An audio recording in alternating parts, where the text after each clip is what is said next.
Hi friends, welcome to Sukinthiya channel. இன்றைக்கி என்ன recipe பார்க்க போகிறோன்னா காரப்பொடி. அது எப்படி ஈஸியான மெத்தடில் பண்ணலாம், வாங்க வீடியோக்கு போகலாம். இந்த வீடியோ பிடிச்சிருந்தா லைக் பண்ணுங்கள், சப்ஸ்கிரைப் பண்ணுங்கள், பெல் ஐக்கானை ப்ரெஸ் பண்ணுங்கள். வாங்க வீடியோக்கு போகலாம். ஒரு கடாய் எடுத்துக்கோங்க. கடாய் நல்லா ஹீட் ஆகட்டும். நான் ஒரு கைப்பிடி அளவுக்கு வத்தல் எடுத்திருக்கேன். நல்லா வத்தலை நல்லா வறுத்து எடுத்துக்கோங்க. நல்லா பொன்னிறமாக வறுத்து எடுத்துக்கோங்க. கருகிடக்கூடாது. நல்லா கிளறி விட்டுட்டே இருங்க. நம்ம இந்த ஸ்டேஜில் மிக்ஸி ஜாருக்கு ட்ரான்ஸ்ஃபர் பண்ணிக்கலாம். ஒரு கடாய் எடுத்துக்கோங்க.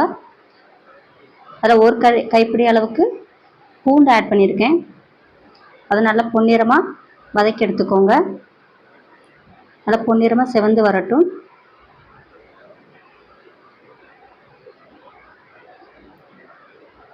இந்த ஸ்டேஜில் நான் மிக்ஸி ஜாருக்கு ட்ரான்ஸ்ஃபர் பண்ணிக்கிறேன்.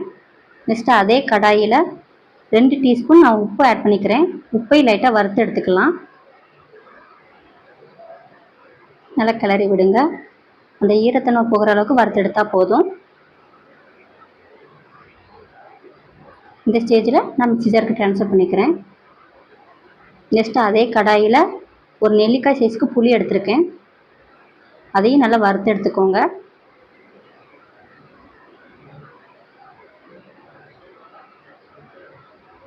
வறுத்து எடுத்தாச்சு. நான் மிக்ஸி ஜாருக்கு ட்ரான்ஸ்ஃபர் பண்ணிக்கிறேன். மிக்ஸி ஜாருக்கு ட்ரான்ஸ்ஃபர் பண்ணியாச்சு. நான் நல்லெண்ணெய் ஊற்றி அரைச்சி எடுத்துக்கலாம். நம்ம நல்லெண்ணெய் ஊற்றி அரைச்சி எடுத்தாச்சு. காரத்தன்மை அதிகமாக இருக்காது. இதே மாதிரி நீங்களும் உங்கள் வீட்டில் ட்ரை பண்ணி பாருங்கள்.